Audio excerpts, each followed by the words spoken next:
Today we're checking one of the most over-the-top party speakers available to the consumer market. It's by Monster Audio and it's at Sam's Club for members only. Let's find out what it's all about.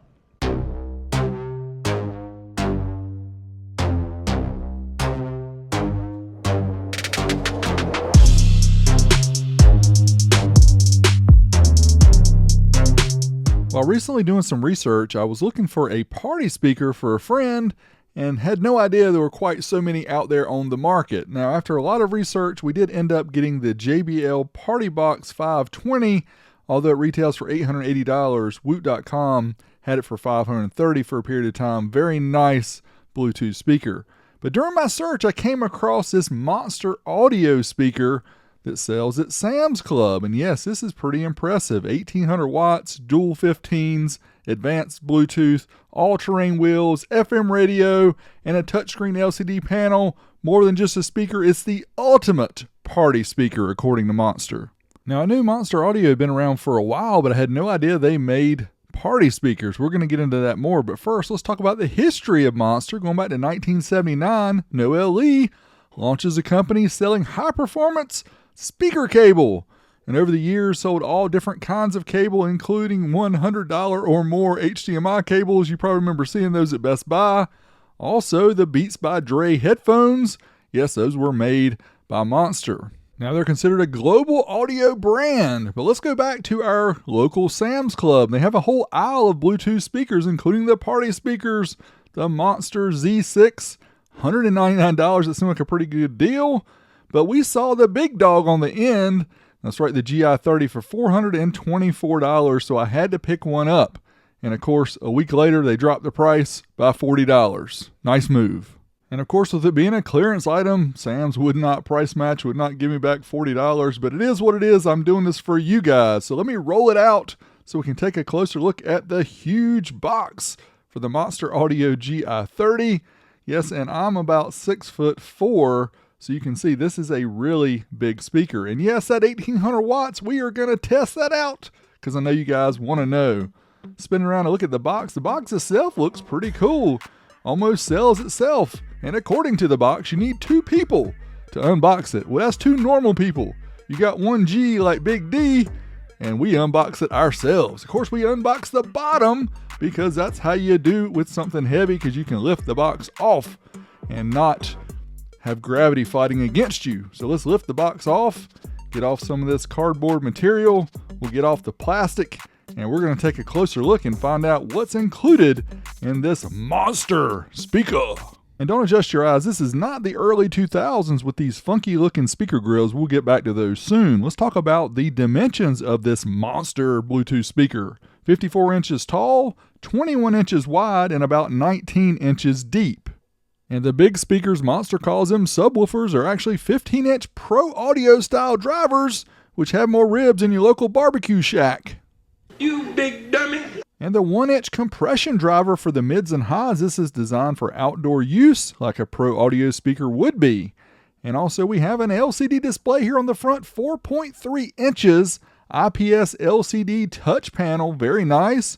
With the Spectrum display, looks very good overall. We will get back to that in the video. If we turn it around, we can see the back side, which also has a lot of different options, including at the very top, we have the handle, that's right, for rolling the sucker, because it's heavy. If you want to move it around, you do need the handle. And it's a nice plastic handle here, feels pretty good for the unit. And as we move down further, we see the antenna jack. That's right, this has an FM radio built in, and it includes a little antenna module here that you can plug into the back to increase the sensitivity of your FM stations. Not many people will probably use this, but if you need it, you need it. Also, the amp board on the back has the inputs, the controls, and the AC power. This is not powered by a battery, so you will need access to an outlet. It is 110 and 220 capable and has a hard switch there on the back. Unit will go to sleep if it needs to after 15 minutes of inactivity. Now, in addition to the handle for helping get this thing around, it has these all-terrain wheels for rolling that sucker, and these are about 7 inches in diameter, and they're making it very smooth to roll around, very easy to maneuver this, so that's nice. There are some standouts here on the back. I think this is for laying the speaker flat on its back. If you guys know anything else these will be used for, let me know in the comments below. And something else I really appreciate is this little pouch on the side, which is held on by Velcro. It says Monster, so it must be a Monster pouch. But yes, it will hold the included microphone with the cable also and the power cable. That way you don't have to worry about losing them. I love this. Thank you, Monster, for doing that. Just below that is a carry handle. I don't know why you need to lift it up because it's got wheels on the bottom. You can just roll it around. But in case you want to pick it up, flex for your girlfriend, there you go. Here is the AC power cord that is included, and some other things that are included as well. The microphone, this is a very inexpensive mic, probably a $20 microphone with the cable included. It has a flip for off and on. I will try that later in the video if you want to see how it works. It's not too bad actually for what it is. Also, there is the FM antenna. I've already kind of shown that, how it works, plug into the back. Not the best, but it does work. And we also have an owner's manual and a quick start guide. I'm going to show you a digital version here of the owner's manual. Very nice. It's available online. It's linked from the Monster site. So you can look through, see all the different features, see how the touchscreen works. Very nice. And the quick start guide talks about how to connect up true wireless stereo, how the lighting works, and all that good stuff. Now let's get this thing plugged in and get it connected Bluetooth to our phone and try it out and see how it sounds.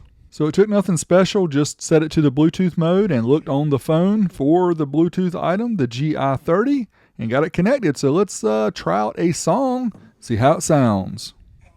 Retro graphics down the side, whole block biting the lip, drop spindles, 5-star rims, clean spin, rolling on 15s, Frank kissing that cement, snug top shut, bed smooth like a mink, tweet interior plus, same color as the drink, neon lights glow, undercarriage slow crawl, mini trucking in the lane, but I'm feeling 10 feet tall, mini truck tail dragging through the coast, 5-speed slide. If you're enjoying the content, make sure you smash me a thumbs up, leave me a comment below. What do you think about this massive speaker?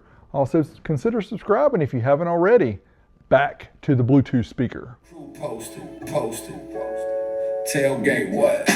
Candy blue Mazda, V26 clean. Extended cab lane, whole block scene. Snug top shut, no tools, just trust. Chrome 5 stars, kicking up dust. Drop spindle scrape, every driveway edge. Retro stripe blast down the body like a pledge. Tweed on the seat, palm tree stitch. Pocket full of tape, same clothes, new rich. Mini truck dreaming, rolling on 15, neon lights glow, paint so clean, big subwoofers make the night shake, loud stereo system, watch the glass quake, mini truck dreaming. Although it's difficult to portray sound dynamics over a video, I'm going to show you the difference between a tiny Bluetooth speaker, a normal size Bluetooth speaker, and the huge Monster Audio GI30 party speaker. Yeah! Whoa. Pull up, hatch up, whole frame buzzing. Backlight, light tape pop in, let it ride all night. Woo. Pioneer glow, that click so clean. In the box, that deep sea rumble. Rear view bounce, street signs tumble. Crew in the back, white keys go chain. Eyes on the dash when the bass line bangs. Now, if you're over 40, you will appreciate this has an FM radio. Let's find out more about that. In my opinion, this is a neat feature to have. Most people probably won't use it, but if you need it or you need to listen to something local, it is nice to have that option. Now, very simply here, you can tune the stations by using the buttons here on the front. You can set 5 presets for your stations. You can also do that on the app, which I will show you later. In addition, there's options here for changing settings, including bass, treble, also EQ settings, and adding the bass boost on the touch panel.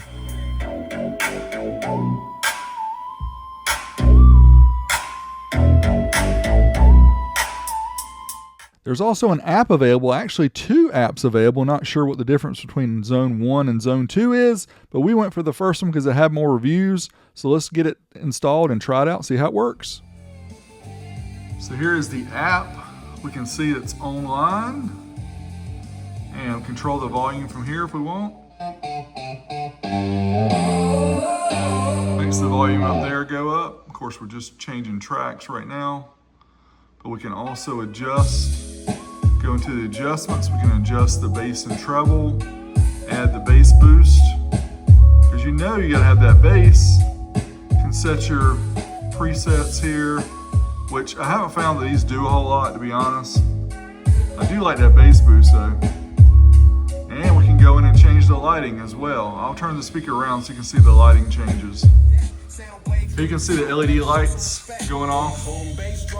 And I'm gonna change them here with the app and we'll see what difference it makes. That's red.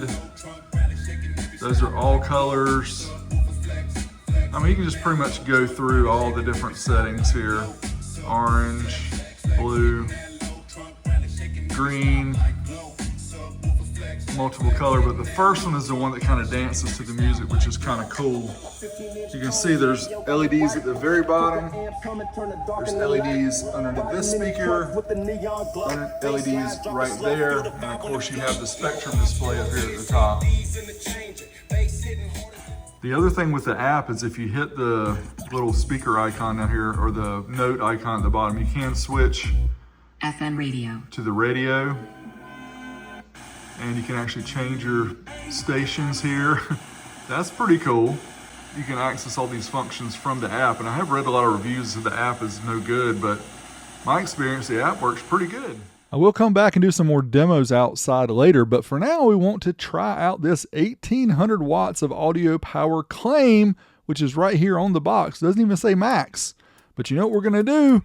Fire up the SMD Demore Engineering Amplifier Dyno and try this out. If you haven't seen these tests before, the power output is on the left, the ohm load is in the middle, the voltage of the dyno is on the right, but we can disregard that since we're plugged into an AC outlet, it doesn't really matter. Now let's take off this panel on the back. First we have to take off this external panel and about 25 screws for the plate amp itself, and then pull it out. And the first thing we notice, of course we thought this will be an issue, since there is a touch panel on the front, there's kind of a remote wire, or a couple of them, that actually go to that other touch screen on the top. So a lot of the wiring here is really tight on the back, had to be really gentle and careful, but luckily they did unplug from the back of this particular board. And here you can see it. We turn over the power supply sections at the bottom, amplifier section there is at the top, and there's this little plate insert that kind of helps the amp from all the vibration. Now there's a speaker B and a speaker T on the back, and you can imagine B would be for bass, T will be for tweeter. So this is a 2-channel amp. One channel is going to the 15s, the other channel is going to the tweeter. The mid-high channels did have to be tested at 5 kilohertz, and you'll see why later.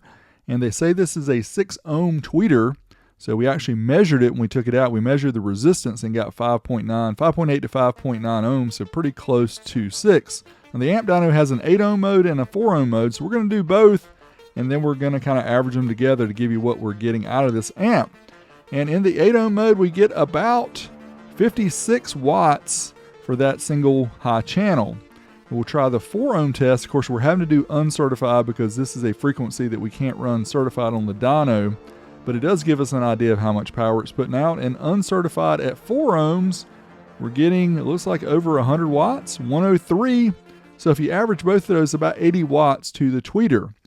Now the sub-bass channel, we can test this at 40 hertz, and we're going to start off with 4 ohms first, and let's try it on this single channel here of the amplifier. Again, it's rated on the box at 1800 watts. We know it's not going to do that, but 126 watts certified to 1% distortion. Then we try the uncertified test, which takes us up to the clipping point, which is maybe more a fair test for this. Let's see what we get clipping. We're still, 153 watts at clipping. So that's nowhere near the 1800 that they're promising us. Dynamically sends a pulse tone into the amp, and that just tests the amp's dynamic capability. And here you can see about 144 watts with the dynamic test. Next up, we're going to try 2 ohms. And why would we try 2 ohms? Well, according to this, it has 2 15-inch woofers. Both are 4 ohm and 1800 watts max. Yeah, right. But we did test these 2 speakers wired, and they are wired in parallel for right around 1.9 ohms. That's very close to 2. So let's try the test of the amplifier, 2 ohms, and see what we get. Here we go, certified to 1%. We get over 200 watts. I was kind of shocked. 236 watts. That's certified to 1% total harmonic distortion. Uncertified test takes us up to the clipping point. We should get a little more. Can we get 250? Yeah, actually 258. Uncertified to clipping on the sub channel, and then we'll try the dynamic test again, sending that pulse track kind of like a kick drum to find out what the dynamic capability is. And not a lot more power, but some 274, 279 at 2 ohms on the sub channel. And all the results are here. You can pause it if you want to see, but basically we weren't able to run the 6 ohm test, but averaging out about 80 watts at 6 ohm for the mid and high channel, and about 250 watts or so average on the sub channel. So that's about 330 watts total for this 1800 watt rated amplifier. Here's a Monster GI30 plate amplifier. We also have the laptop, we have the iPhone, and we have the DMRTA. What we're going to do is we're going to try the channels into the DMRTA to find out where they're crossed over. So let's start up our pink noise. We have the sub channels hooked up. Looks like crossover slope is starting about right there, around 3 kilohertz. You can see it slowly go down there. So 3 kilohertz I think is where the crossover is for the low side. Now let's hook up the high channels and see if we see the reverse. Let's see if we see it come up from 3 kilohertz. And the speaker leads are now switched to the mid and high channels here. Let's check it out here on the display. Now to my eyes, it appears to be closer to 4 kilohertz for the high pass crossover for the amplifier going to the tweeter. So there's a little bit of difference there between the two, but we did take the amplifier apart so we could take a closer look at it afterwards, because I know you guys wanted to see. I sure did. And it was 100 screws or more, so it was a big pain to take it apart, but we all need to see it. And if you guys notice, yes, this uses the Class D chips, like those little mini amplifiers. It's crazy something this big uses those mini chips. 63 volt, 470 microfarad. There's 4 of those caps there. And not much to see here from this 1800 watt claimed amplifier from Monster. Next up, let's find out what's inside this huge party Bluetooth speaker. We'll take the subwoofers out, we'll take the amp plate off the back, and we'll just take a gander and find out what it's all about. Let's find out.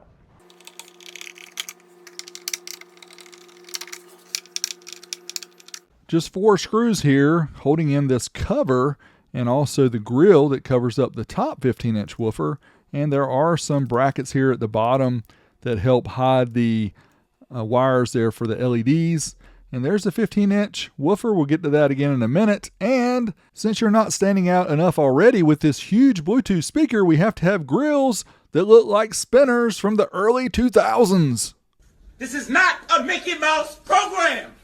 Still out for debate on that one. Now we take out these 4 inserts here on the top. There are 6 different screws that hold on this top panel where the LCD and the volume control and the speaker grill for the tweeter is. So let's take all this out and gently pry this out. Now what I noticed right off the bat is the wires were tight, but not only that, the wires at the bottom with the RGB LEDs were unfortunately glued with some hot glue. It was like craft time with your grandma. But in this case, I didn't want to pry out any of that stuff, so just kind of let it dangle to the side. But there are the 2 15-inch speakers. We will pull one of them out here in a minute so we can take a look at the back of it and all that good stuff. The tweeter here at the top, this is a standard compression style driver, 1 inch in diameter, and I looked it up on Parts Express. This is something similar. These are around $40 or so on Parts Express, so it's something like that, probably a generic version. We'll take out all the screws here and pull out this Pro Audio 15-inch driver, take a closer look at it, and also the box itself. You can see it's MDF constructed, 1/2-inch MDF all the way through with some supports, and then it just has the plastic surrounding it other than that. There is the driver and also the grill. The driver itself has a bigger magnet than I assumed it would. It looks to be like maybe a 60 to 80 ounce magnet. And here's the accordion surround Pro Audio driver. It does have about a 3-inch voice coil, has a single 4-inch voice coil as well, and they are wired in parallel as we've already shown before. There's the back. It is a stamped steel basket. It is not cast aluminum, but again, what do you expect? And of course, one of them measures 3.8 ohms for resistance, and here we'll take a closer look at that. And yeah, that's the driver. It's really not as bad as I thought it was going to be. I thought it was going to be a really tiny magnet on it, so this is more impressive than I thought it would be. So overall, it's not such a bad driver. Of course, you could replace this, but the amplifier is not very powerful, so you'd want something real efficient, and these Pro Audio drivers are really efficient. Now, I did look on Parts Express to find something similar, and the Eminence Delta 15L4 is very similar, so around $150. So not that cheap if you think about all the different components that are included in this $400 speaker with the amp, the touchscreen, the Bluetooth connection, the wheels. I mean, pretty much everything, the tweeter. It's not too bad overall. With all the specs and all the details behind us, including the amp dyno test, let's get it hooked up now and try some sound tests as well as some sound pressure tests to find out how loud this box really is.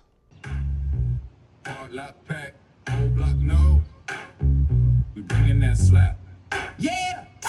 Whoa. Pull up, hatch up, whole frame buzzing. Neighbor 2 blocks over, say some thumping. Chrome face deck with the green backlight. Tape pop in, let it ride all night. Whoa. Pioneer glow, that click so clean. Sony on the tweet, let it sing, let it scream. Alpine and whole strip feel like a rolling car. Place in the trunk, let it breathe, let it breathe. Whole car flex when it drop, when it leave. 95 vibe when we cruise, when we stun. If you ain't feel it in your chest, turn it up in the front. Up, trunks up, shine in the sign. You talk horsepower, I talk arms. You race straightaways, I shake on. Dial that gain to the rear glass shiver. Whole frame shaking like a late night river. This that ride out windows, half crack, whole 90s era in the kick and the slap. Bass in the trunk, let it breathe, let it breathe. Whole car flex when it drop, when it leave. Moving on to the pros and cons of the Monster Audio GI30. First off, let's start with the good stuff. And the great value, $400 or so for this, and clearance, pretty good. Touchscreen with Spectrum display, very nice. The cabinet's nice, has wheels and a handle, feels very sturdy, has various inputs and sources, including FM, Bluetooth, and aux. Loud and impressive sound. The more I listened to it, the more I liked it, the more speakers broke in, the more better it sounded. The RGB lighting looked very cool at night, and the app controls were actually pretty functional. Things that could be better. Members only. That's right. You had to be a member of Sam's Club. And this is on clearance, so good luck finding one. No built-in battery. It is huge and heavy, around 100 pounds. Bass output kind of lacking for 215s. The USB port is for charging your phone only. No 48-volt phantom power for the microphone.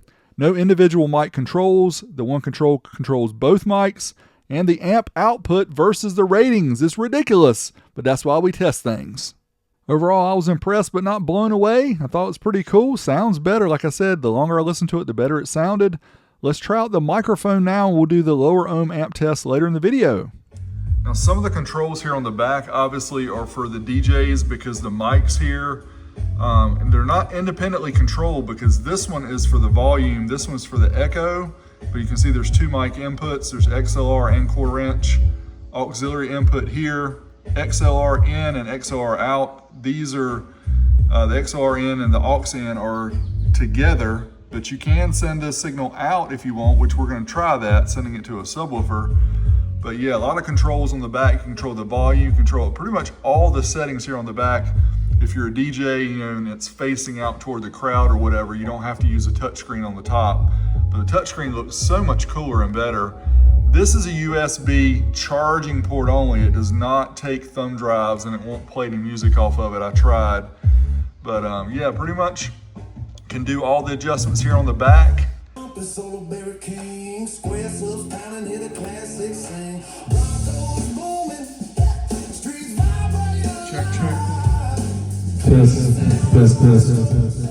the sub side, we backed it down to 1.6 ohms. Let's try that dynamic burst. See what we get. Dynamically, 1.6 ohms.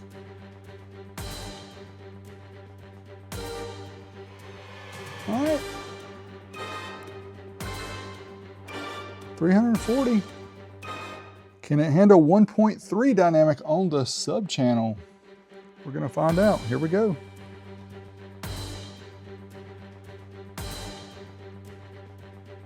Not much more than 1.6. 369 watts dynamic at 40 hertz. Now the speakers on the amp are wired to 2 ohms, but we're gonna try 1 ohm because we're G's like that.